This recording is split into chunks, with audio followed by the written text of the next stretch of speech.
Good to see you. I think before we kick off, maybe let's just do some brief introductions. I'm Simon Spire, founder of Data Agents, and we work with marketing teams who are really sitting on more data and more AI tools than ever, but really struggling to make faster, better decisions. So our work is about how do we close that gap. We're very much focused on outcomes first, data and technology second. And this video series is something that we call the Precision Brief, which is honest conversations with people who are experts in what actually moves the needle. So there's no panels, there's no presentations. It's just useful tips and advice from people who've been at the sharp end of business. And Judith, I think you're exactly that sort of person. So thank you for joining me, but I'll let you introduce yourself. No, thank you. It's good to see you, Simon. So my name is Judit Petho. I'm a serial CEO, as I like to describe myself, and a former global CEO with a background in strategy and operations, growth and transformations.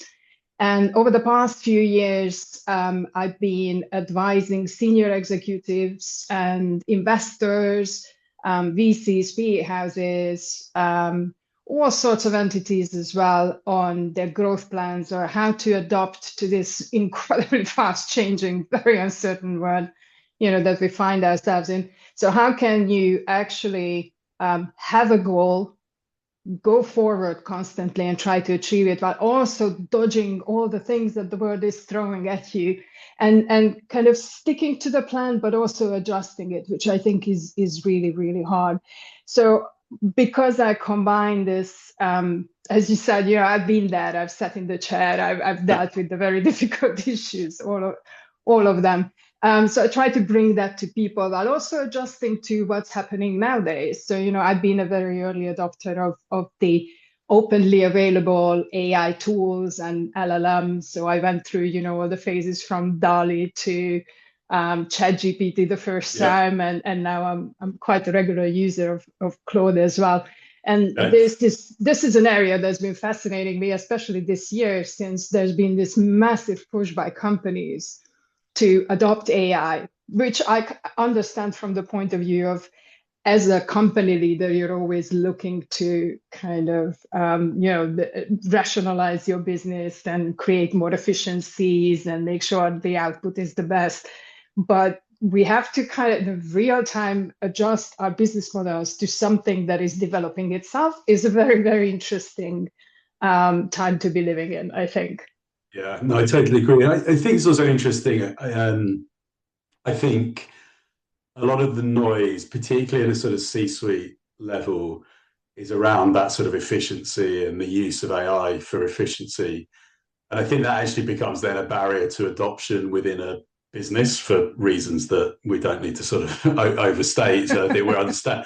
But I actually think the more interesting thing and the biggest opportunity around AI is actually more as a value driver. So actually, can it be used more, certainly in the marketing space, used more for effectiveness rather than efficiency? So part of that is about better, faster decision making, but it's also about identifying signals and reaching the customer at the right time and thinking about channels and all of those sort of things. And I think if the discussion and the sort of strategic planning within organizations can kind of move and bridge both efficiency and effectiveness, there's a bigger opportunity to actually get it adopted. I agree with that. And I think for most of us, when we talk about AI, we are thinking about LLMs. Of course, there's all sorts of other things that are happening in biotech space, for example, and so on. But if we just stick to LLMs that most people kind of understand, which is what a lot of people are trying to bring into their business, or nowadays, of course, it's agentic AI. We want the AI to do things for us. And I was a little bit alarmed when too many CEOs started saying that, okay, we're going to fire half our people because we are replacing them with AI agents. And we all know about the hallucinations that we experience with LLMs, even the most developed ones. And there's all this discussion around how the LLMs actually are reaching a stage where they won't be able to develop further, but there are word models and whatever else that we need to look at. So I think that is part of what makes it so difficult, that we still don't know where we are.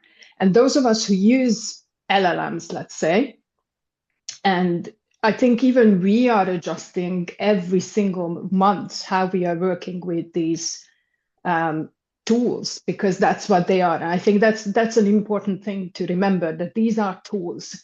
They are not like artificial employees you can just put in place of a human. These are tools that you need to use. And just going back to your efficiency and effectiveness point, I think I was having this conversation with a senior executive friend of mine a couple of months ago, and I said, look, I'm using this newer version of Claude nowadays, and we're having this conversation, which is something you have to have with the LLMs. I think you have to keep going back and forth, and it's very interesting how I have to work with that in terms of how different it is than, say, working with a mid-level manager, for example, or an assistant, a human assistant, or someone like that. And he said to me, well, I always think about it as working with an intern. And I said, you know what, I do not agree with that, because when you're working with a human who is, whether an intern or anybody else, who maybe doesn't have the kind of experience or technical knowledge that you do, but they have a different kind of life experience. So when I'm giving instructions or explanations to this person, then they will bring in their own views, and they will form a view, and they will do something. Now, that might be wrong, that might be right, that's one thing. But when I'm instructing an LLM, for example, or I'm having this conversation with them, they have a huge amount of knowledge at their disposal, but that knowledge is not, that's kind of fixed in many ways. So they dig around in there to find something. So they don't have the kind of lived experiences a human have. Like, I find that sometimes when I'm working with someone quite junior or new to an industry where I'm in, and I talk to them about the problem, sometimes they will bring a kind of solution that seems obvious to them, and we never thought about it. Those of us who've been in the industry for a long time, and you think, actually, that's a really good idea. Maybe we should try that, because we've been a bit too myopic in what we were trying to do. And I don't think an LLM can do that for you. So for me, it's a very different kind of work immediately, which is why I don't see it simply becoming like an artificial employee, if you like. Yeah, I totally agree. It's actually a topic I kind of wanted to explore a bit with you, because my view is that the brief and the quality of a brief is the critical variable in AI. So better inputs give you better outputs, and to be able to brief something properly, you kind of need to understand the problem, diagnose it, and, as you would with a human, be articulating, this is what I want to do, this is why I want to do it, this is how I think we should do it, and potentially have that back and forth to actually arrive at something that's optimized. And I guess I've always thought that the brief is critical, and it's critical whether it's AI or you're working with somebody. And you're obviously working day in, day out with senior leaders who are under pressure. And I just wondered whether whether you think that principle still applies. Does the brief matter more than, I guess, the underlying intelligence? And do you find that the senior leaders you work with don't already have the clarity that perhaps they need? I think that is a super interesting question. And there's a kind of a multi-layered response to that. Yeah. Like, I completely agree with you that the brief always matters. And I think sometimes when you work with people who have a similar experience to you and at a similar level, then you can have a kind of very easy back and forth without really going deep and thinking deep about certain things, because you have the same baseline. You kind of understand each other very quickly. Yeah. As soon as you move out of that, whether you're working with someone more junior or more senior, or just in a very different industry, you have to think much harder about what you're going to say or what you're asking them to do, because what you mean and what is obvious to you is not necessarily going to be obvious to them. Yeah. I also find that, when a CEO or someone who's running a business is working with investors, it's equally important to be able to verbalize properly what you think, Totally. right? So I agree with that it is very critical, but obviously chief executives and anybody else in that level are under huge pressure, and there's a lot going on that they need to deal with. But there's something else that happens as you go along in your career path, I think.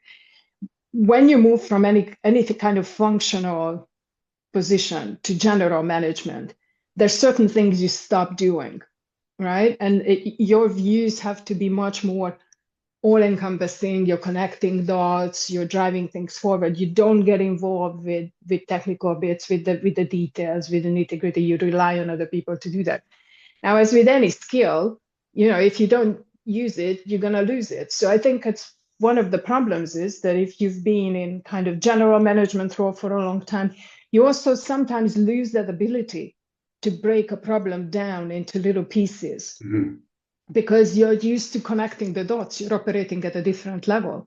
Yeah. And I can see that becoming a problem. If I've read somewhere that more and more senior people are using LLMs for kind of strategic advice and thinking. And that is fine as long as they take the time to have the proper back and forth. And break the problem down and identify it properly. Because I think, when we started working with LLMs, it was the one prompt and the prompt engineering and all of that. Now we moved on to more like a thinking partner model, but that requires us to keep thinking, right? So when I get something, I ask Claude something, and it comes back with something that it found on the internet or from some blog that it read 5,000 years ago, and it says something, and I'm like, Claude, that makes no sense. That has either no relevance, so that just doesn't. And then it goes, yeah, okay, you're right. Maybe let's look at this. So you have to keep going back and forth. You can't, accept what is in there. And it does require a bit of thinking. So, and I think that if senior leaders use LLMs to help sharpen their thinking that way, because maybe they don't have the kind of thinking partner. Like I provide I like being that thinking partner for people, because then I push back or I ask questions or whatever. So there is a back and forth which helps everybody. But if you don't do that with an LLM, then I think there's very big danger of you're doing what everybody else is doing, right? Or you don't think things through, but you feel very confident about what you're doing. And I think that's a very big problem as well. Yeah. And it's very easy to become very confident when you have somebody who never questions you. And which I always also need to sometimes remind CEOs that, you're in a position where everybody wants to be on your right side. And it's very hard for people to challenge you. It's very hard for people to say that actually, maybe let's think about it this way. And if you don't build that into your own teams and your own processes, that you want to hear the reality, you want to hear the truth. And then you start working with an LLM, which is always going to kind of confirm that, yes, you are the most beautiful person in the world and everything you say is great. Then that makes the situation even more difficult. So I think if people are using LLMs or any kind of AI as a very quick solution provider, then that's going to fail. Yeah. That's not going to work. I think we're nowhere near at that level, and I don't know when actually AI will be at that level when it can actually just provide the solution. I think the human critical thinking, the judgment, the ability to ask back questions, to double check that, is this right? Does it even work in my situation? Because that's another thing. At the level I'm working, it's very rare that the same solution can be applied across the board. You need to tailor, you need to adjust. And LLM can't do that for you. And LLM only has the context that you give them, right? Totally. I mean, my view is that sort of when we see AI fail, it's an input failure, not a failure of the model. And so the bottleneck is the question, not the capability of the system. So, for us to be effective, you need to understand the full stack. So you need to understand the outcome, the path to get there, the different business levers to pull, the environment you're operating in, all of those sort of things. So yeah, I totally agree. And I was just interested in what you were describing, because you're obviously entering a business, I suspect quite often with a sort of transformation agenda. Is there a process that you follow to sort of quickly synthesize this is what's going on, kind of regardless of AI, but more just from your approach? It'd be really interesting to understand that. Absolutely. I think that is the most critical thing. And I think that's where things often fail. Yeah. Whether it's a business that's stagnating, not really going anywhere, kind of ticking along, but not really doing well, or it's a business that is in dire straits now. You have to understand what exactly is the problem, what is going on. And AI is not going to be able to do that for you. Yeah. Because I don't want to say the old cliche that it's as much an art as a science, but it kind of is. So I find diagnosis of the problem incredibly important and very, very, it needs to be done quickly. Otherwise, you end up spending way too much time working on the wrong problems. And working on the wrong problems, I mean, you will not be able to solve what is the issue. So for me, I have my own ways of doing it. A lot of that requires actually talking to people. So yes, I look at a lot of data and whatever else is available, but a lot of it requires me talking to a lot of people across an organization at different levels, right? Because the higher you go, the more filtered the information, and sometimes people don't even realize that a little problem here is actually what's causing the whole issue everywhere.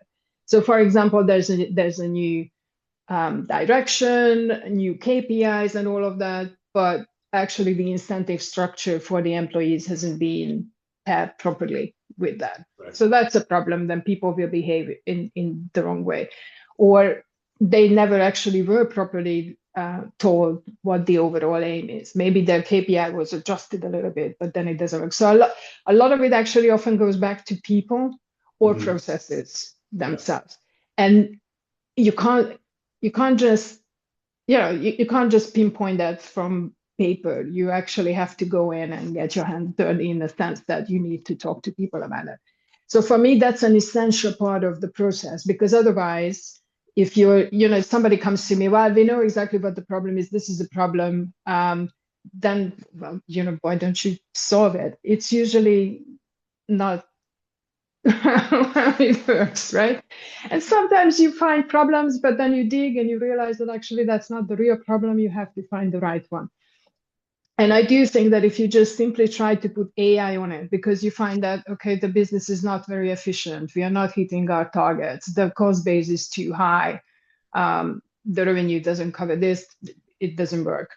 And then, okay, I'll keep going back to this problem, because I just think, sorry, I'm losing my, because I just think it's such a strange way of looking at it, that we're just going to replace the people with robots. Unless you're a machine assembly line, that's not going to work. Yeah. So you need to look at where the problems are, and then maybe, or in the process, then you can automate once you know what the issue is. But if you're simply thinking, okay, this is not working because this group of people don't know what they are doing, so we're going to replace them with LLMs and then we're done. That's how sometimes it comes across. And I do think that's not what many CEOs mean when they say they're going to be adopting AI, right? It just comes across like that, and it gets interpreted like that. But I think you need to understand the problem. You need to map out all your processes, find the issues there, see if the processes even make sense for your adjusted. As we said before, we live in a very uncertain world, so we have to keep adjusting what we are doing all the time. So you might need to adjust some of those processes and then bring in AI solutions in whatever way, wherever they are needed. So for me, the diagnosis is absolutely essential, because what happens if you don't diagnose? You look at you don't look for the underlying problem. You see the symptoms, you start treating the symptoms. You try to solve for that, you lose, implement whatever, then you lose several months and nothing has changed, actually. Nothing was solved. Or you find a new problem. and you waste a lot of time, and then you lose a lot of money as well, and a lot of resources, because let's not forget, whatever you're doing to fix the problem, that is going to take resources. It's going to take money. It's going to take time.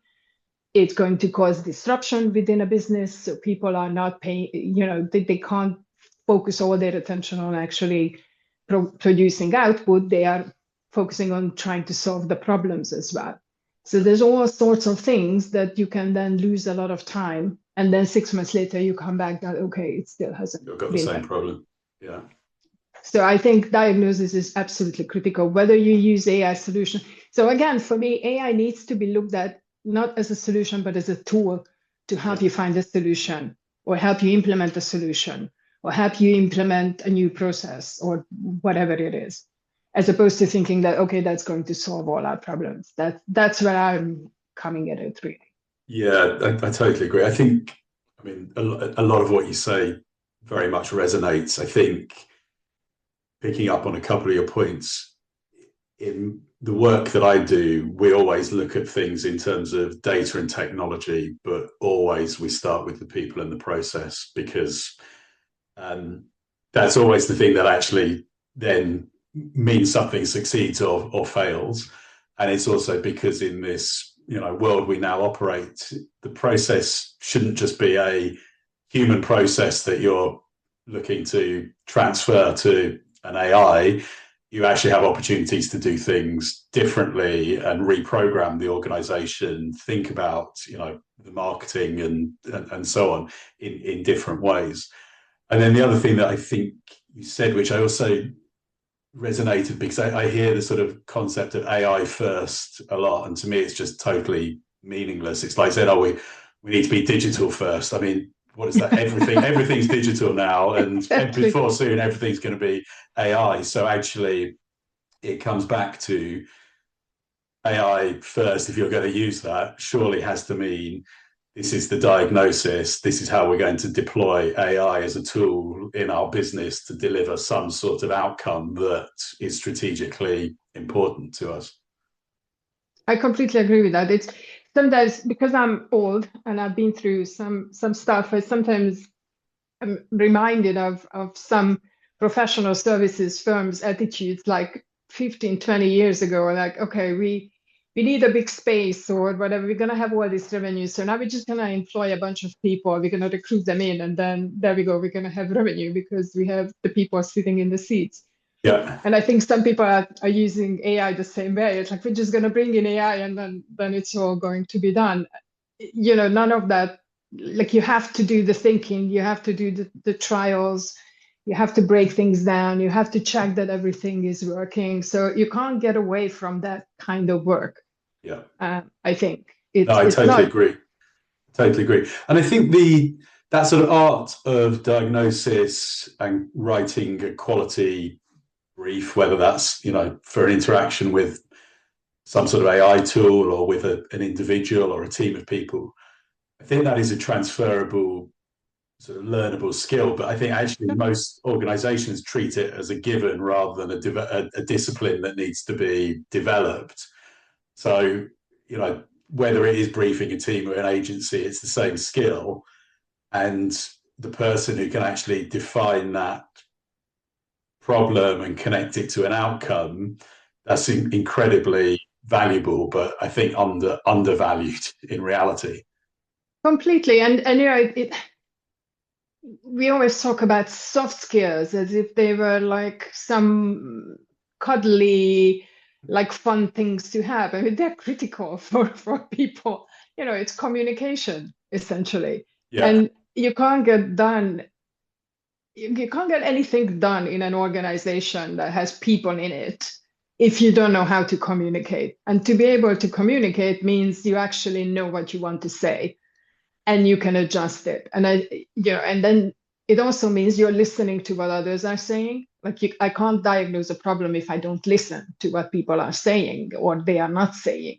Yeah. Or I can't investigate between what I investigate. I use it in like a very open sense. So I think we need to be very clear about the human skills that we bring into the world, which I think becoming even more important than before. The ability to communicate, to connect, to listen, to actually interpret what people are saying and find the common ground, to negotiate, because we all have to negotiate during our work, whatever work we are doing, with our team members, with anybody, how our work gets done. All of that, I think, is absolutely critical and becoming more and more critical. And then the judgment, whether you're using AI or listening to a colleague or somebody from another department, you have to make the judgment. Do I listen to this person? Is it right? Is it wrong? Do I push back on something or not? These are critical things. Without these, you can't get anything done in an organization, I think. And you're right. It's completely undervalued. I think we take it for granted, which is why we don't train people enough on it. We don't explain to people enough that it is actually quite important to be able to do this. Yeah. And we need to do more of that now with AI, because you look around and there's so many case studies, and a big American law firm has just been fined because of issues with AI and hallucinations, because clearly no one was checking what was coming out of the LLM that they were using. So I think these skills become more and more critical, and you can't really run an effective organization without them. I always had this thing. I attended an executive course like 20 years ago or whatever in Chicago, which was one of the most important kind of learnings I've ever had in management. And I've studied all sorts of things about management. But it was about the importance of building informal networks within a company. Mm-hmm. And how things actually get done within a company. Because you can have titles for people, and you can have silos, or you can have meetings upon meetings upon meetings upon meetings. But the way things actually get done is Sally here stands up and walks over to Tom or whoever in the other department, and they have a conversation, and they connect, and they find a solution. Yeah. And I think that is absolutely critical, and that is not going to go away. And I think we need to be better at that, because I also understand that a lot of people are incredibly tired of having meetings all the time, right? So you're going to just send your AI agent to talk to my AI agent, and then they can also email each other with something and just leave me out because I need to work. But actually, connecting is important. But we need to make a distinction, I think, and that's true with AI, without AI, whatever level you're at, is: are you communicating for and with a purpose, or are you doing performative communication, which a lot of organizations, the bigger they are, the more performative communication there is.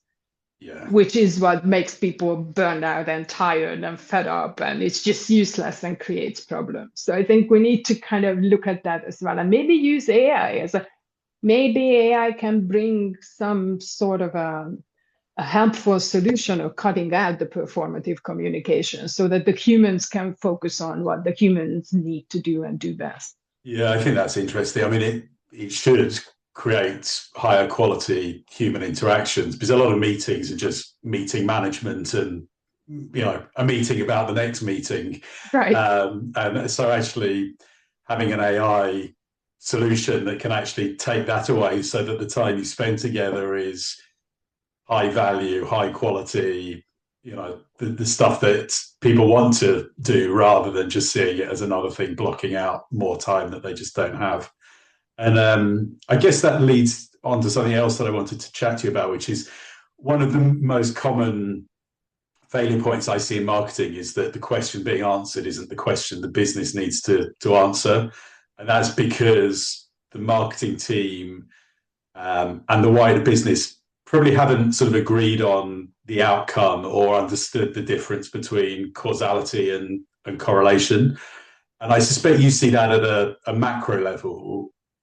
And you were sort of touching on it then, but I'm just sort of interested in why you think senior leaders within organizations haven't sort of aligned on success, and when they haven't, what the impact of that is. That is spot on. That yes, that happens quite a lot. I think it's driven by fear, and I will tell you why. Okay. I try to explain what it is. One of the things I'm actually thinking a lot and writing a lot is the courage to decide, to make a decision and go forward. Yeah. But to be, and which is critical, and decision making gets slowed down too much. But to be able to make decisions really fast, you need to know where you're going and what you're trying to achieve, because that's how you can then think about whether the the trade-offs you have to make are worth it or not. So what happens often is you might have a very ambitious team or a very ambitious organization on a growth path, but they haven't pinned down where exactly they are going, or maybe they pin down something that's a lovely vision, but it hasn't been translated into proper goals. Then Yeah. everybody is going and doing things, and as soon as something fails, then they immediately start doing something else. So you never really get anywhere, right? So there is a drift sometimes in what you're trying to do. So a senior leader's job, I think, is to chart the course and also to bring people back in to find that path forward, but also adjust the path as they need to, right? Because things change a lot nowadays so much, when the tariffs from the US hit, that suddenly hit a lot of smaller businesses in Yeah. the UK, for example, who were relying on their exports into the US, and that was killed off. So they had to find new markets, for example. So things just happen so quickly. Now we have oil problems. So there's always something happening. So I think it's perfectly normal, and a big advocate of adjusting course as we need to. But we still need to be going for the same direction. We still need to be clear about where we are going.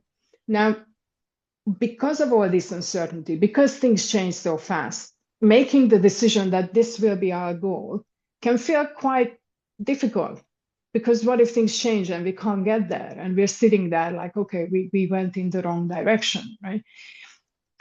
Which is why it's important to break things down and sit down regularly to review where you're going, but then be very clear about it so that so let's say every month we sit down and we agree this will be the next step, this will be the next step, this will be the next step. And if something didn't work, then we're going to bring it back, or we're going to go in another way, because otherwise there is a huge drift. Everybody is running around. Everybody is doing things. And I think, again, going back to judgment, you can't make judgment calls that will be great if you don't know what is it you're aiming for. The only way to make good decisions is to know where you are going and what you're trying to do. And when I say when you're growing, I don't just mean like we want to have, I don't know, 100 million revenue in 5 years' time or something like that. It also means that we're not going to work with these type of clients. We're not going to do, we're not going to enter that market. We're not going to work with that market segment. This is what we are focusing on. And if we need to do a big strategy pivot into a different market segment, we will do it. But right now, this is where we are going. And it doesn't matter how great the initiative is that whoever came up with, it was great, but it doesn't serve our current purpose, and we need to keep going in this direction. So we're not going to do that. This is what we are going to be focusing on. And because also now, I think, because information is so easy to come across, if you're on LinkedIn, you can hear everybody talking about all their great initiatives, right? You talk to whichever LLM you like, they're going to come up with all sorts of stuff, which everybody else does as well. So it's not really great. But it's very easy to feel, FOMO is I think, the biggest danger in business. The FOMO that CEOs started feeling end of last year, that, oh my God, everybody else is adopting AI and I'm not adopting AI, then the investors will think that we are way behind and that's not going to work. Or if everybody is leading LinkedIn with all its AI generated posts, and they think, oh my God, all my competitors are doing that and I'm not doing that, I have to do that too. So you have to stand in your own, in your own space and connect with your own goal, because otherwise you're just going to be doing stuff and you're never going to get anywhere. Right? Yeah, I think it's that. I liked the courage that you talked about. It's the courage of your convictions and also understanding the conditions for success. So it's not just this is what we're aiming for, it's these are the things that need to be true for that to be possible. I quite often think sometimes those things or those decisions get buried in a sort of lack of measurement. We can't measure it, or it's going to take us a while to measure it. And I actually think it's not normally a measurement problem, it's an alignment problem.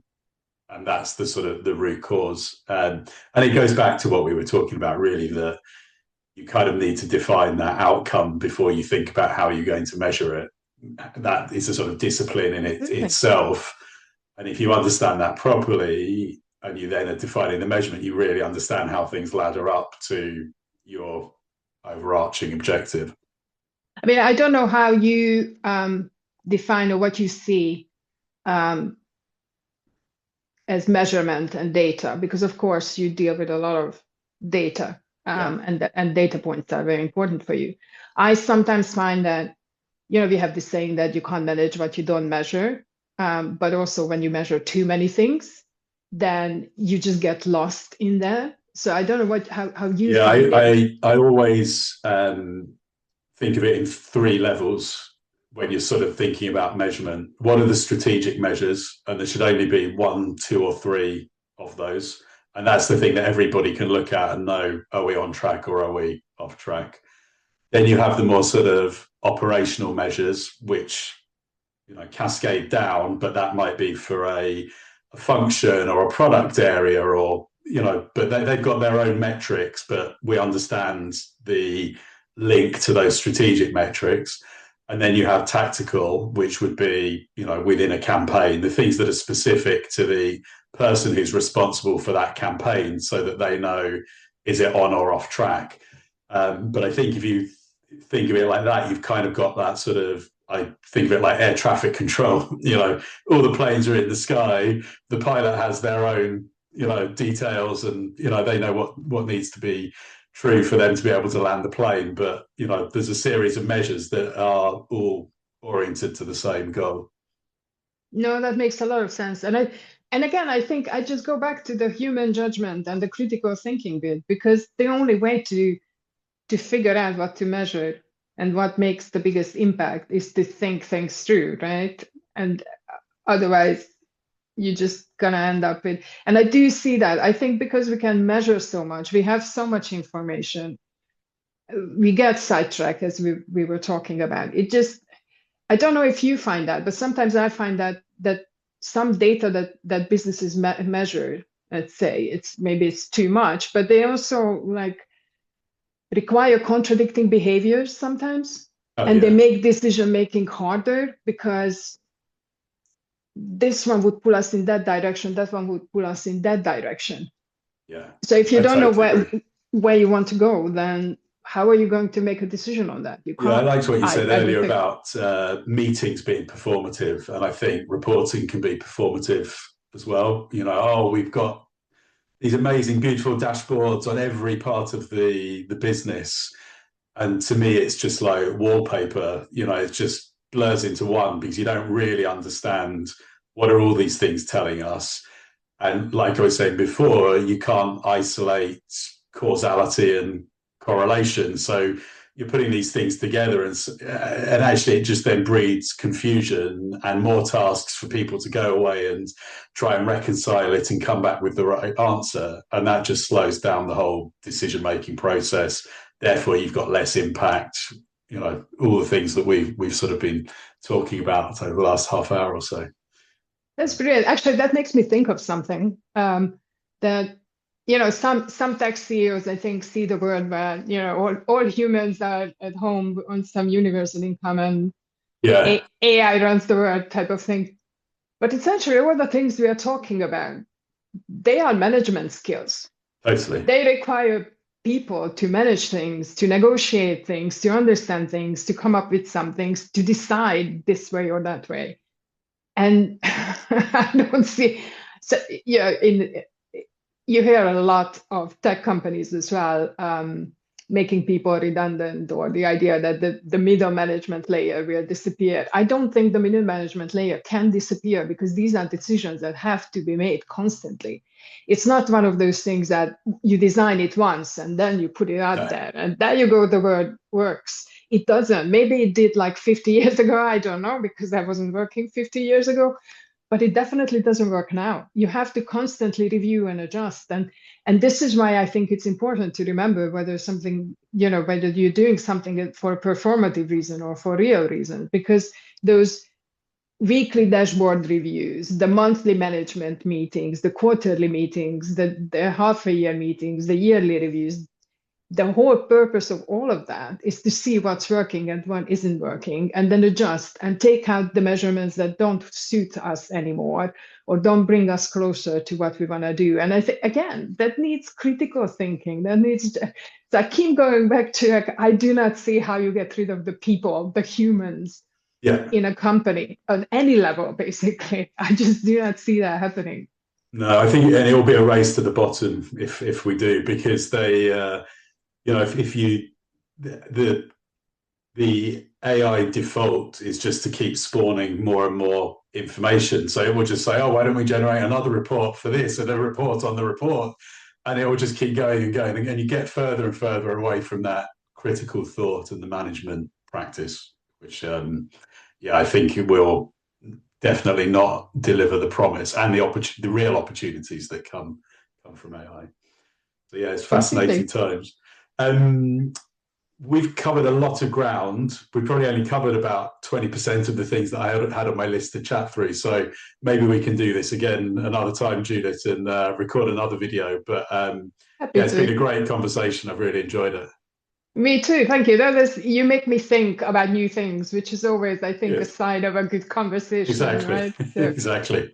So happy to do this again whenever you want. Fantastic. It's a great thinking process, and I think people need to remember that's what interactions should be about. Whether you're talking to an AI or a human, it should help your thinking, as opposed to don't outsource your thinking to anyone or anything. Use interactions to keep thinking.